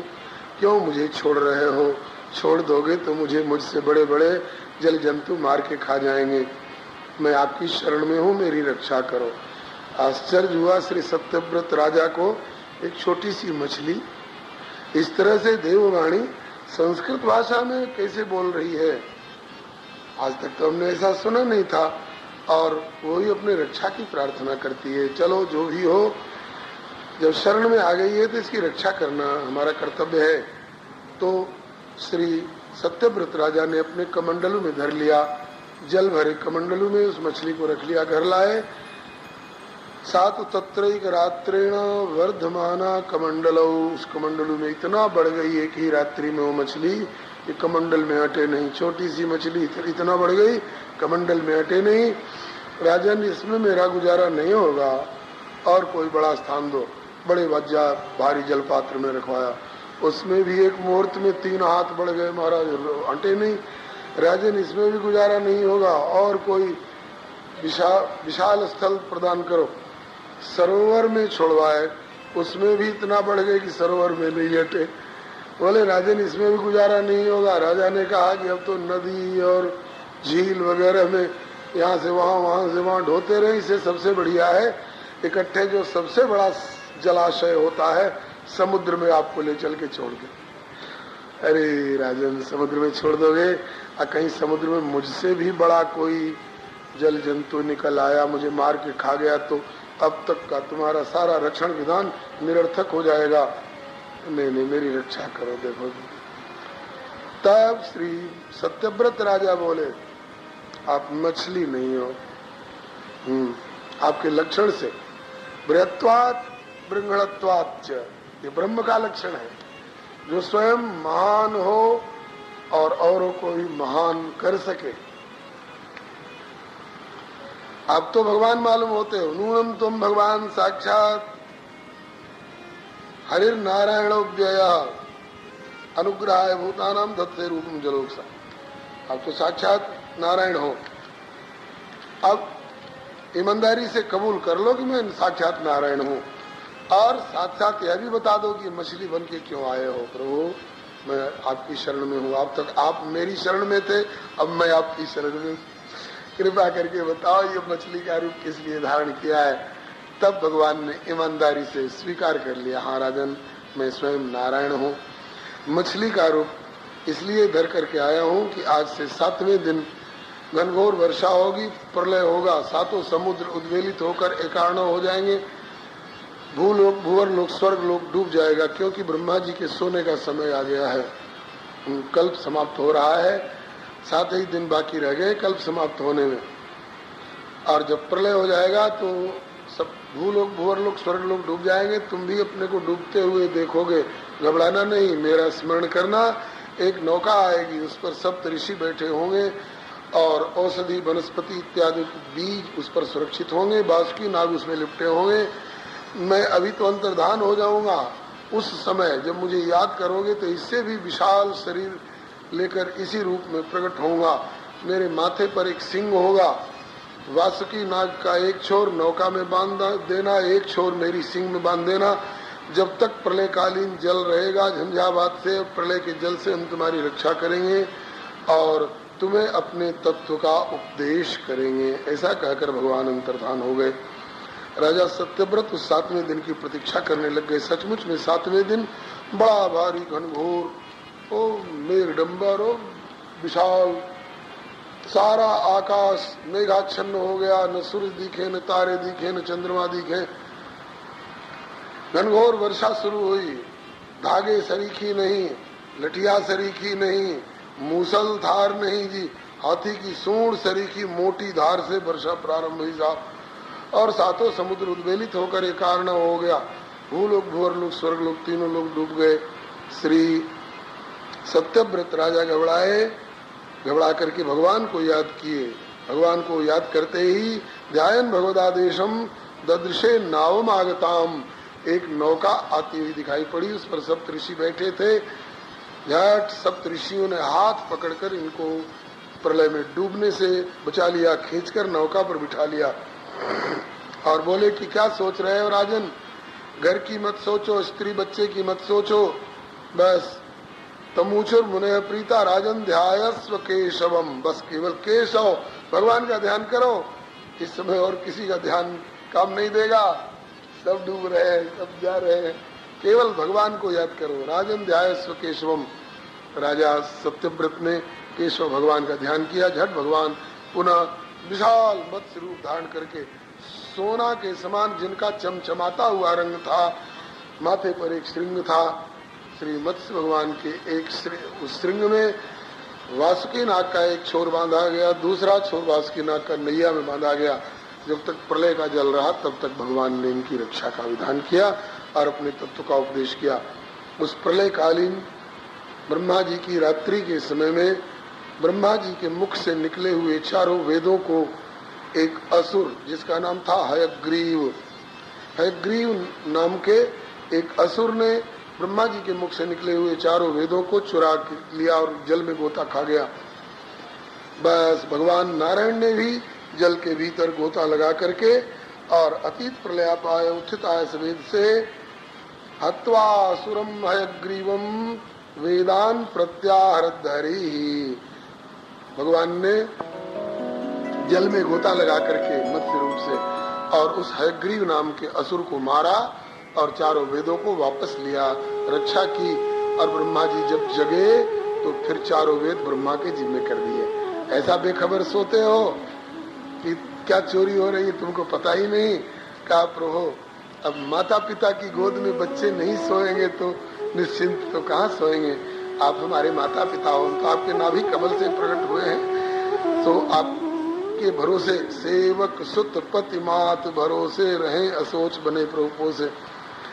अब आगे श्री सुखदेव जी कहते हैं सतुसत्य व्रतो राजा ज्ञान विज्ञान संयुत विष्णु प्रसादात कल्पेस्मिन् आसीत् वैवस्वतो मनो। अतीत कल्प के वे ही श्री सत्यव्रत राजा इस कल्प में 7वें मनवंतर के मनु हुए, जिनका नाम हुआ वैवस्वत मनु। विवस्वान सूर्य के पुत्र होने के कारण इनका नाम पड़ा है वैवस्वत। मनु की पदवी है और वैसे इनका नाम है श्राद्ध देव मनु, नाम है श्राद्ध देव मनु, किंतु वैवस्वत मनु इसलिए कहलाए कि विवस्वान सूर्य के पुत्र हैं इस कल्प में। अभी जो मनवंतर चल रहा है इस मनवंतर के मनु यही है, श्री वैवस्वत मनु जी महाराज। इसलिए पंडित जी लोग संकल्प कराते समय कहते हैं ना, विष्णु आज्ञया प्रवर्तमानस्य ब्रह्मणोन्नि द्वितीय परार्धे श्री श्वेतवारा कल्पे वैवस्वत मनवंतरे। विवस्वान सूर्य के पुत्र वैवस्वत मनु उनका मनवंतर है, इसलिए वैवस्वत मनवंतरे। अष्टाविंशतमे कलियुगे कलिप्रथम चरणे जम्बूद्वीपे भरतखंडे इत्यादि जो संकल्प किया जाता है। श्री सुखदेव जी कहते हैं कि हे परीक्षित, इस प्रसंग को जो कोई सुनते हैं गाते हैं वे सब पापों से रहित हो जाते हैं। अवतारो हरे यूट्यूब चैनल श्री हरे नमः को लाइक शेयर सब्सक्राइब करें। धन्यवाद। इस मत्स्यावतार के चरित्र को नित्य गाया करता है वाणी से, उसका संकल्प सिद्ध हो जाता है। मतलब कि नित्य मत्स्यावतार चरित्र गाने का अभ्यास कर लेगा तो वो जो सोचेगा संकल्प करेगा वो पूरा होकर के रहेगा। हमरे राम के तो मन में कभी कभी आती है कि श्री राम जन्मभूमि मंदिर निर्माण के संबंध में जन जन महानुभावों में बेचैनी सी है, वे नित्य श्री मत्स्यावतार भगवान के चरित्र को गायन करना प्रारंभ कर दें, संकल्प सिद्ध हो जाएगा।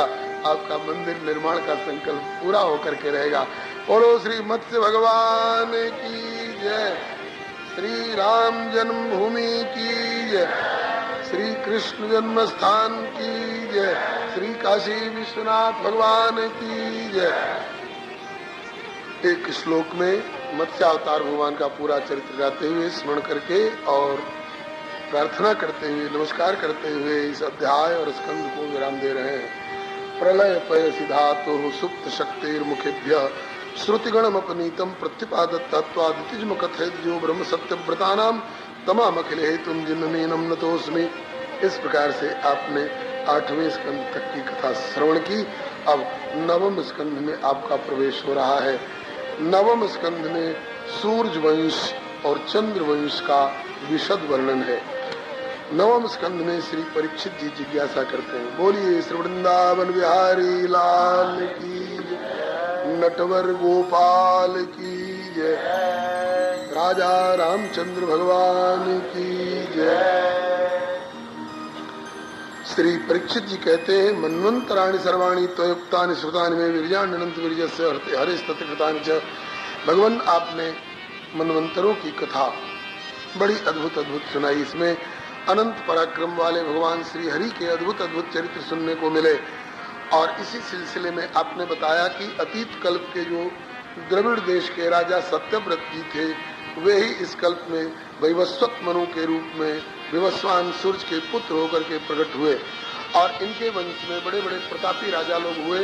मैं उन सूर्यवंशी राजाओं का विस्तृत चरित्र सुनना चाहता हूँ। किनका किनका? बोले ये भूता जो पहले हो चुके हैं, ये भविष्याश्च जो आगे अभी होने वाले हैं, भवन्त्यद्यतनाश्च ये तेषां न पुण्यकीर्तिनां सर्वेषां वद विक्रमान। जो हो चुके हैं सूर्यवंशी राजा जो हैं और जो आगे अभी होने वाले हैं, समस्त सूर्यवंशी राजाओं का समग्र चरित्र खूब विस्तार के साथ सुनाइए।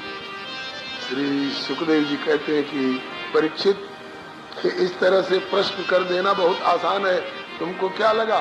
2 क्षण भी नहीं लगा एक प्रश्न करने में, और इसका उत्तर कितना विशद होगा तुम्हें पता है। सूर्यवंश में ऐसे ऐसे प्रतापी राजा लोग हुए हैं और उनका इतना गहन और विशद चरित्र है, उदार चरित्र है कि श्रूयताम मानव वंश प्राचुर्येण परम तप न शक्यते विस्तरतो वक्तुम वर्ष शतैरपि। सैकड़ों वर्षों तक लगातार हमारे जैसे प्रवक्ता गाते रह जाएं तो भी सैकड़ों वर्षों तक उन राजाओं का पूरा चरित्र पूरा नहीं पढ़ सकता है। और फिर भी, और अब तुम्हारे जीवन के बस केवल 3 दिन शेष रह गए हैं। 3 दिन में कितने सूर्यवंशी राजाओं की कथा सुन लोगे? फिर भी उन सूर्यवंश के प्रमुख राजाओं के प्रमुख चरित्र सुनावेंगे। ध्यान से सुनो। सूर्यवंश की वंशावली देते हुए कहते हैं कि भगवान आदि पुरुष नारायण के नाभि कमल से ब्रह्मा जी हुए। ब्रह्मा जी के 10 पुत्रों में एक मरीचि के पुत्र कश्यप की 13 पत्नियों में से एक का नाम अदिति के 12 पुत्र हुए। 12 पुत्रों में से एक का नाम विवस्वान। उस विवस्वान सूर्य की संज्ञा नाम की पत्नी के गर्भ से इस श्राद्ध देव मनु का जन्म हुआ है, जो पूर्व जन्म में सत्यव्रत नाम के राजा थे। तो विवस्वान सूर्य की संज्ञा नाम की पत्नी के गर्भ से श्राद्ध देव मनु जी का जन्म हुआ है, जिनसे कि 10 पुत्र उत्पन्न हुए। जिनने अपनी पत्नी श्रद्धा देवी के गर्भ से 10 पुत्र उत्पन्न किए। इक्ष्वाकु, नृक, शर्याति, दिष्ट, धृष्ट, करुष, नृष्यंत, पृषद्र, नभग और कवि। इनमें से पृषद्र को गुरु जी ने शाप दे दिया था, इसलिए कि जब पृषद्र गुरुकुल में पढ़ रहे थे तो उस समय गौ की रक्षा करना, सेवा करना इनके जिम्मे लगा रखा था। गुरु वशिष्ठ ने एक दिन गोष्ठ में घुस आया एक व्याघ्र। रात्रि का समय था, वर्षा हो रही थी, मेघ लगे हुए थे आकाश में। अंधेरे के कारण समझ नहीं पाए ये। जब बाघ ने आकर के गैया पर थाप मारी, गैया डकराई, तो इन्होंने गैया की रक्षा के लिए शब्द वेदी खड़क चला दी। इनकी नियत तो थी व्याघ्र को मारकर गैया की रक्षा कर ले, लेकिन वो गैया का ही गला कट गया अनजान में। बाघ का केवल कान कट करके गिरा। इस बात से नाराज होकर के कि तुमने गैया की रक्षा क्या की, हत्या कर डाली, इसलिए तुम शूद्रत्व को प्राप्त हो जाओ। पृषद्र जी बड़ी खुशी खुशी गुरु जी का शाप सिर पर धारण करके जंगल में चले गए और भजन करके भगवान का साक्षात्कार कर लिया, भगवत प्राप्ति कर गए। गुरु जी को धन्यवाद दिया। गुरु जी, आप जैसे संतों का श्राप भी कल्याणकारक होता है। अगर आपने मुझे शूद्रत्व पर नहीं उतारा होता, मैं राजगद्दी में फंसा हुआ होता और भजन करके भगवान को पाने का सौभाग्य कहाँ होता। तो मुनि श्राप जो दीनाथ भल कीन्हा, परम अनुग्रह मेहमाना, देखे भर लोचन हरिभव मोचन, यह लाभ शंकर जाना। ये 10 पुत्र जो मनु जी के हुए हैं, इनसे पहले एक इला नाम की कन्या हुई थी, जिसको कि ब्रह्मा जी से वशिष्ठ जी ने कहकर और पुंसत्व प्रदान कराया था, और पुनः शंकर जी के शापित वन में जाकर के और स्त्रीत्व को प्राप्त होकर के, और इला चंद्रमा के पुत्र बुध की पत्नी के रूप में प्राप्त हुए, जिनके द्वारा ऐल अथवा पुरूरवा नाम के पुत्र का जन्म हुआ, जिनसे चंद्र वंश का बड़ा भारी विस्तार होगा। इतनी बात यहाँ इसलिए बताई गई, चंद्र वंश की परंपरा समझने में भी आपको सुविधा हो जाएगी। अब वैसे बहुत से राजा लोग हैं, उनका समग्र चरित्र तो वर्णन नहीं हो पाएगा। इसी वंश में आगे चल करके शर्याती नाम के एक राजा हुए। श्री हरिनम मनु जी के 10 पुत्रों में एक शर्याती है। शर्याती अपनी बेटी सुकन्या के साथ कभी च्यवन ऋषि के आश्रम में गई थी और गए थे, और च्यवन ऋषि उस समय समाधि में थे। दीमक की मिट्टी चढ़ गई थी, टीला जैसा बन गया था, और उसमें से समाधि दशा की अर्धोन्मीलित आंख की पुतली चमकती हुई दिखाई पड़ी। सुकन्या ने बाल सुलभ चांचल्य के कारण उस चमकते हुए छिद्र के भीतर इनकी नेत्र पुतली को कोई रत्न समझकर कुरेदना चाहा।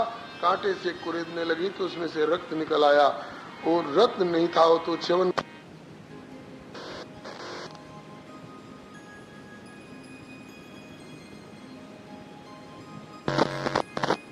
शर्याती राजा ने पूछा कि भाई किसी ने कोई अपराध कर दिया है क्या ऋषि आश्रम में पहुंच करके? बेटी ने स्वीकार कर लिया, हाँ पिताजी मेरे द्वारा ये भूल हुई है। झट जा करके टीले की मट्टी हटा करके और जब च्यवन ऋषि को निकाला, च्यवन ऋषि से क्षमा याचना की, भगवान मैं सूर्यवंशी महाराज वैवस्वत मनु का पुत्र शर्याती हूँ, मेरी बेटी सुकन्या के द्वारा भूल से ऐसी गलती हो गई, इसके अपराध को क्षमा करें। च्यवन ऋषि ने कहा कि ठीक है, अपनी बेटी को मेरे हाथ में पत्नी के रूप में सौंप करके जाओ, क्यों मेरी आंखें तो रही नहीं, ये मेरी सेवा क्या करेगी। तो श्री शर्याती राजा ने अपनी बेटी सुकन्या का विवाह श्री च्यवन ऋषि के साथ कर दिया। च्यवन ऋषि उनकी सेवा से बहुत प्रसन्न हुए, सुकन्या की सेवा से च्यवन ऋषि बहुत प्रसन्न हुए, और देव वैद्य अश्विनी कुमारों को बुलाकर आश्वासन दिया, हम तुम्हें यज्ञ में भाग दिलाएंगे, आप हमें सुंदर स्वास्थ्य प्रदान करो। तो उन्होंने औषधि का कुंड तैयार करा करके उसमें कहा कि हमें पकड़कर गोता लगाओ। तो अश्विनी कुमार दोनों भाइयों को पकड़ करके श्री च्यवन ऋषि ने गोता लगाया। तो इनका स्वरूप बिल्कुल खोड़स वर्षीय राजकुमार जैसा हो गया, देवतुल्य, आंखें खूब सुंदर हो गई, रोशनी आ गई। इस बात से इनको भी प्रसन्नता हुई, सुकन्या को भी प्रसन्नता हुई। और एक बार सुकन्या अपने पतिदेव च्यवन ऋषि के परिवर्तित इस किशोर स्वरूप के साथ विराजमान थी। शर्याती राजा देखने आए कि बेटी को क्या दुख सुख है। देखा कि एक युवक के साथ बैठी है। अरे सुकन्या, तेने दोनों कुलों को डुबा दिया। कैसे पिताजी? बोले अपने बूढ़े नेत्रहीन पति च्यवन ऋषि को छोड़कर कौन से युवक के साथ बैठी है। बताया गया कि वे ही च्यवन ऋषि हैं, उनका स्वरूप ऐसा परिवर्तित हुआ है, इस तरह की घटना हुई है। तब क्षमा याचना की, बेटी मैंने अनजान में रहस्य जाने बिना तुमको खरी खोटी कही, क्षमा करना। नहीं पिताजी, आप तो मेरे धर्म रक्षा के लिए कह रहे थे। बहुत अच्छा। अब बड़े प्रसन्न हुए शर्याती राजा अपने दामाद श्री च्यवन ऋषि के सुंदर स्वास्थ्य को देख करके, और बोले कि महाराज जब से बेटी का ब्याह आपके साथ हुआ है, राजधानी वाले लोग सोचते हैं कि कभी जमाई बाबू का दर्शन होता, तो एक बार चल के राजधानी में दर्शन दे आइए। च्यवन ऋषि बोले ससुराल जाना कौन नहीं चाहेगा, लेकिन ससुराल वाले बुलावे तो। अरे कहा कि हम स्वयं आपके ससुर शर्याती खड़े आग्रह कर रहे हैं। बोले ठीक है चलेंगे, लेकिन एक शर्त होगी। क्या? बोले कि शर्त ये होगी कि मैं यज्ञ कराऊंगा। आज हाँ महाराज, एक क्या 100 यज्ञ कराओ, कमी किस बात की है? बोले अश्विनी कुमारों को यज्ञ में भाग दिलाऊंगा। अरे राम राम, घबरा गए। बोले तब तो इंद्र नाराज हो जाएंगे, क्यों? इंद्र ने अश्विनी कुमारों को यज्ञ भाग से वंचित कर रखा है, अब भाग दिलाएगा, कहीं इंद्र नाराज हो जाए तो। बोले इसकी चिंता मत करो, इंद्र नाराज होंगे तो इंद्र को मैं देख लूंगा। शर्याती राजा च्यवन ऋषि और सुकन्या को लेकर के राजधानी में आए। सरजू किनारे यज्ञ का आयोजन हुआ, उसमें अश्विनी कुमार का आवाहन पहले हुआ, इंद्र का बाद में। इंद्र ने आकर देखा, कहा अरे अश्विनी कुमार यहाँ कैसे बैठे, हमने इनको यज्ञ भाग से वंचित कर रखा है, यज्ञ में कैसे आगे बैठे? पूछना चाहिए था, बिना पूछे वज्र उठा लिया इंद्र ने, अभी मार डालेंगे इनको। मेरे मना करने पर भी ये कैसे आ गए यज्ञ मंडप में? अब तो घबरा गए अश्विनी कुमार। तब तक च्यवन ऋषि ने पहले से तैयार थे, मंत्र के द्वारा इंद्र का हाथ स्तंभित कर दिया, न नीचे आवे हाथ न ऊपर जा, नस नस फटने लग गई, बचाओ बचाओ त्राहिमाम करने लग गए। तब इंद्र ने कहा कि ये वैद्यक वृत्ति इसलिए करते हैं थोड़े कि लोग बीमार पड़े और हमारी दवा की दुकान चले, और दुनियादारी के वैद्य है तो देवलोक के वैद्य है, तुम्हारी भलाई के लिए वैद्य करते हैं। कृतज्ञता ज्ञापन नहीं करके तुम और इनको यज्ञ भाग से वंचित करते हो, या तो यज्ञ में इनको भाग देना मंजूर करो, नहीं तो तुम्हारा हाथ ऐसे ही रहेगा। बोले महाराज यज्ञ में भाग दिया, बोले तो तुम्हारा हाथ नीचे आया। इस प्रकार से च्यवन ऋषि ने श्री देव वैद्य शुनि कुमारों को यज्ञ में भाग दिलाया है। इस प्रकार से फिर इनके भी वंश की आगे वर्णन आया है। आगे चल करके कई पीढ़ी के बाद इसी वंश में तृणबिंदु नाम के एक राजा हुए, जिनकी अलम्बुसा नाम की पत्नी के गर्भ से इडविडा नाम की कन्या का जन्म हुआ। श्री हरे नमः। बोलिए भक्तवत्सल भगवान की जय। श्री हरे नमः। शरियाती राजा के बताते हैं 3 पुत्र थे, कन्या तो थी सुकन्या। इनके 3 पुत्र भी थे, उत्तानवर ही अनर्थ भूषण। अनर्थ से रेवत हुए, रेवत के ककुदमी हुए। ककुदमी की एक बेटी हुई जिनका नाम हुआ रेवती। ये रेवती का विवाह करने के लिए कई राजकुमारों की जन्म कुंडली लेकर के आए थे। दिखाना था किसी ब्राह्मण से, दिखाने के लिए चले गए ब्रह्मा जी के पास। वहां सभा में पूर्व चित्ती का गायन हो रहा था। जब तक गायन संपन्न नहीं हो कैसे जन्म कुंडली दिखावेंगे। गायन संपन्न होने के बाद ब्रह्मा जी ने पूछा, कहो ककुदमी कैसे आए? बोले बेटी सयानी हो गई, इसके ब्याह की चिंता लग रही थी, कई राजकुमारों की जन्म कुंडली लेकर आया हूँ, जरा देख के बताइए किसके साथ ब्याह करना ठीक रहेगा। बोले कितनी देर हुई? बोले कुछ क्षण। अरे बाबरे, ब्रह्मलोक का कुछ क्षण और मृत्युलोक के तो कई युग बीत गए। बहुत अंतर पड़ता है मृत्युलोक के समय में ब्रह्मलोक के समय में। जिन राजकुमारों की जन्म कुंडली लेकर के घूम रहे हो उनकी हड्डी तक का पता नहीं है। शादी ब्याह बाल बच्चे नाती पंती संती कई पीढ़ी निकल गए और अभी तुम जन्म कुंडली लिए डोल रहे हो। जाओ, द्वापर का अंतिम चरण आ गया है, अपनी बेटी का विवाह बलराम जी के साथ कर देना। भगवान श्री कृष्ण बलराम जी के साथ प्रकट है। बलराम जी शेषावतार है, पूर्व अवतार के लक्ष्मण, इस अवतार के बलराम, उन्हीं के साथ अपनी बेटी का ब्याह कर देना। तब श्री ककुदमी जी ने अपनी बेटी रेवती का विवाह श्री बलराम जी के साथ कर दिया। बोलो श्री रेवती रमण भगवान की जय। बलराम जी के जन्म की कथा आप लोगों को 10वें स्कंद में सुनने को मिलेगी और ब्याह की चर्चा पहले ही हो गई। समय का अंतर पड़ गया ना ब्रह्मलोक और यहाँ के में, इसलिए अब आगे वर्णन करते हैं कि श्री वैवस्वत मनु जी के 10 पुत्रों में एक का नाम था नभग। नभग के कई पुत्र थे, सबसे छोटे का नाम था नाभाग। नाभाग गुरुकुल में पढ़ने गए थे, तब तक इधर और भाइयों ने संपत्ति का हिस्सा बंटवारा कर लिया। नाभाग लौट के आए, बोले भैया हमने सुना है इस संपत्ति का हिस्सा बंटवारा कर लिया। हाँ भैया। बोले मेरे लिए क्या रखा है हिस्से में? अब उनके लिए कुछ रखा तो था नहीं, घबरा गए, बोले कि हाँ आपका हिस्सा सुरक्षित है। अरे क्या है सुरक्षित, बताओ तो सही। बोले तुम्हारे हिस्से में पिताजी, दूसरा कोई होता नाराज होता है। पिताजी कोई बैंक बैलेंस है कि जगह जमीन है कि गहना गांठी है, धन दौलत है, तुम्हारे हिस्से में पिताजी। लेकिन नहीं, बहुत प्रसन्न हुए। बोले पिताजी मिल गए मेरे हिस्से में, मैं बड़ा भाग्यशाली हूँ। माता पिता को तो वेदों ने लक्ष्मी नारायण भगवान का स्वरूप बताया है, तो माता पिता की सेवा मिल गई, इसका मतलब कि मुझे लक्ष्मी नारायण भगवान मिल गए। पिताजी के चरणों में प्रणाम किया। पिताजी ने कहा कि बेटा तेरे भाइयों ने तो तेरे प्रति घोर अन्याय किया है। नहीं पिताजी, कोई अन्याय नहीं किया। क्या अन्याय किया? बोले उन्होंने तुम्हारे लिए हिस्सा नहीं दिया। बोले बहुत बढ़िया हिस्सा मिला है पिताजी। बोले क्या मिला है तुम्हारे हिस्से में? बोले मेरे हिस्से में आप मिले हैं।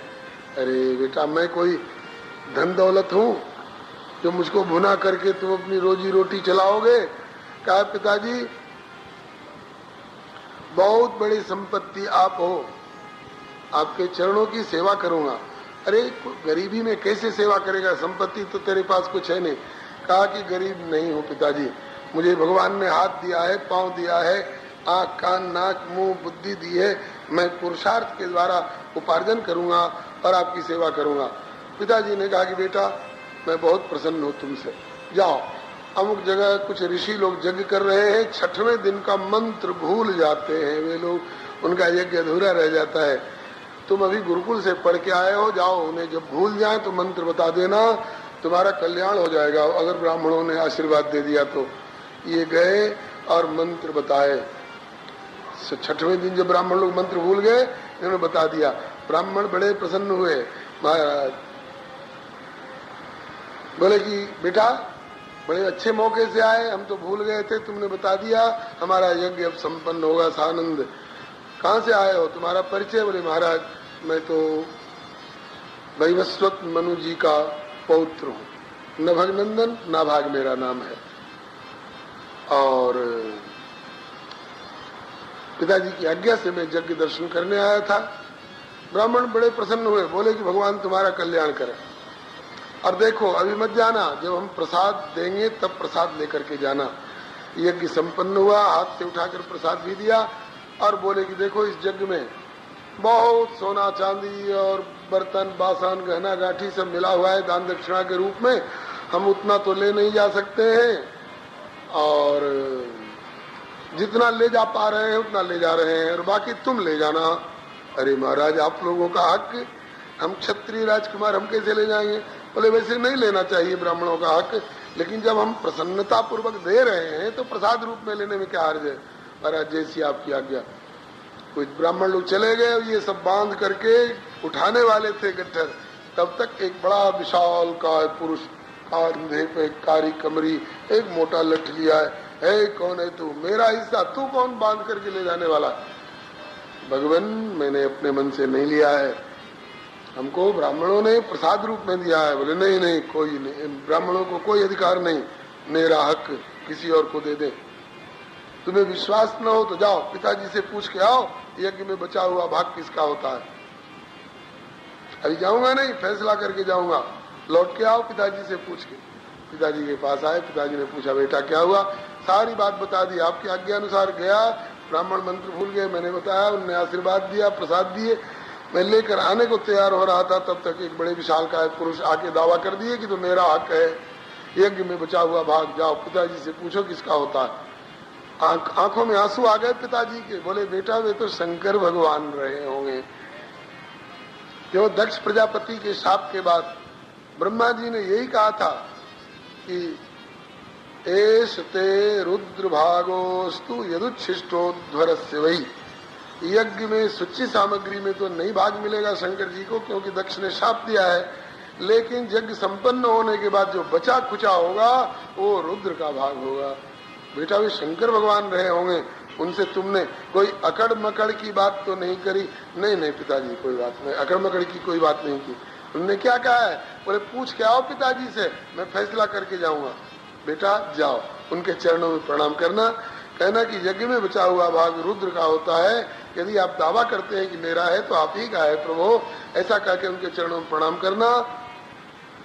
आए, आते ही फिर इनने रूखी हंसी हंस करके कहा तो जी क्या कहा तुम्हारे पिताजी ने? बोले भगवान पिताजी ने कहा है कि यज्ञ में बचा हुआ भाग रुद्र का होता है, यदि आप दावा करते हैं कि मेरा है इसका मतलब कि आप रुद्र हैं, यदि आप रुद्र हैं तो आप ही का है प्रभु, ऐसा कह के चरणों में प्रणाम किए। झट शंकर जी अपने असली रूप में प्रकट हो गए। बोलो श्री शंकर भगवान की। और प्रकट होकर शंकर जी प्रत्यक्ष दर्शन दिए और बोले कि बेटा मैं तुम्हारे धर्म पालन से बहुत प्रसन्न हूं। आज के धर्म निरपेक्षों से पूछिए कि हम धर्म निरपेक्ष हो रहे हैं, देश धर्म निरपेक्ष हो गया है।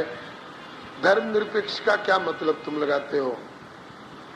इस नाभाग नाम के बालक ने जिन जिन धर्मों का पालन किया है, इसमें कौन नुकसान पहुंचाने वाला है?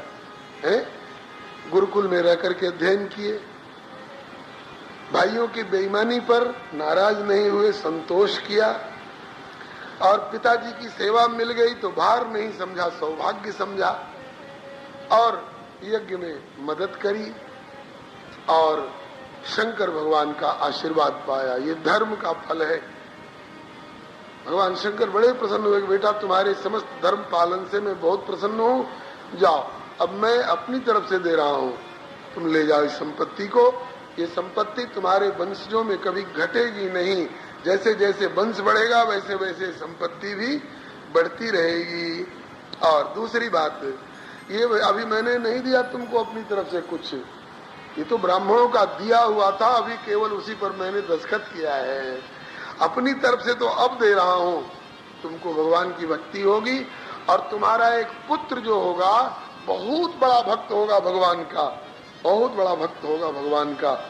बंधुओं, शंकर जी सामान्य रूप में प्रसन्न होते हैं तो लोटा बेटा और जगह जमीन महल अटारी कुछ दे देते हैं, लेकिन जब बहुत प्रसन्न होते हैं तो क्या देते हैं? भगवान की भक्ति देते हैं। बोले तुमको भी भक्ति होगी और तुम्हारा जो पुत्र होगा बहुत बड़ा भक्त होगा भगवान का। श्री सुखदेव जी कहते हैं कि हे परीक्षित, उसी शंकर जी के आशीर्वाद के फलस्वरूप उसी नाभाग के यहाँ बहुत बड़े भक्त का जन्म हुआ। भक्तवर श्री अम्बरीश जी महाराज का आदर्श जीवन है। नाभागात् अम्बरीशो भून् महाभागवत कृति न स्पृशत् ब्रह्म शापोपि यम न प्रतिहत क्वचित। नाभाग के पुत्र अम्बरीश हुए, ऐसे ऊंचे दर्जे के भक्त हुए अम्बरीश जी की और की कौन कहे। अत्रि ऋषि के पुत्र, अनसुईया जी के गर्भ से उत्पन्न शंकर जी के अंशावतार श्री दुर्वासा जी के द्वारा छोड़ा हुआ ब्रह्मदंड भी अम्बरीश को स्पर्श नहीं कर सका। जो ब्रह्मदंड कभी निष्फल जाने वाला नहीं है और दुर्वासा जी के द्वारा छोड़ा हुआ ब्रह्मदंड निष्फल हो गया अम्बरीश की भक्ति के आगे। नास्पृशत ब्रह्म शापोपि यम प्रत्यत क्वचित। तब श्री परीक्षित जी के कान खड़े हो गए, चौकन्ने हो गए। भगवान, इस कथा को संक्षेप में नहीं विस्तार से सुनाइए। ऐसी भक्ति अम्बरीश जी की इनके आगे दुर्वासा जी का छोड़ा हुआ ब्रह्मदंड भी तेजहीन हो गया, स्पर्श नहीं कर सका। उनकी आदर्श भक्ति की चर्चा थोड़ा विस्तार से सुनाइए। तब श्री सुखदेव जी कहने लग गए, अम्बरीशो महाभाग सप्तद्वीपवतीं महिम अव्ययाम च श्रियं लब्ध्वा विभवं चातुलं भुवि नैनेति दुर्लभं पुंसां सर्वं तत्स्वप्न संस्तुतं विद्वान् विभो निर्वाणं ततो तमो विशति यत्पुमान् वासुदेवे भगवती तद्भक्तेषु साधुषु प्राप्तो भावं परं विश्वं येनेदं लोष्टवत् स्मृतं स वै मनः कृष्ण पदारविन्दयो वचांसि वैकुंठ गुणानुवर्णने करौ हरेर्मंदिर मार्जनादिषु श्रुतिं चकाराच्युत सत्कथोदय मुकुंद लिंगालय दर्शने दृशौ तद्भृत्य गात्र स्पर्शेंग संगम घ्राणं च तत्पाद सरोज सौरभे श्रीमत्तुलस्या रसनां तदर्पिते। अर्थात अम्बरीश नृप अवध नगर के अतिशय प्रिय करुणा सागर के रहे अनन्य भक्ति व्रत धर के। अनन्य भक्ति का व्रत, भक्ति दो प्रकार से की जाती है, क्रियात्मिका भक्ति और एक भावात्मिका भक्ति। दोनों प्रकार से भक्ति में पराकाष्ठा पर है श्री अम्बरीश जी महाराज। पहले क्रियात्मिका भक्ति देखिए। श्रवण निरत नित हरि की कथा के माही वाणी रही लागी हरि के गुणगान में नैन माने चैन हरि संत को दर्श करी लीन मन प्रभु पद कमल के ध्यान में सिर से नमत हरि हरि जन पद माही और पद परिभ्रमण सुतीरथ स्थान में करते करत मार्जनादि कृत्य मंदिर के और नासिका पदार्पित तुलसी के घ्राण में और प्रभु प्रसाद ही भोगे भोजन आभूषण परिधान। प्रभु प्रसाद ही भोगे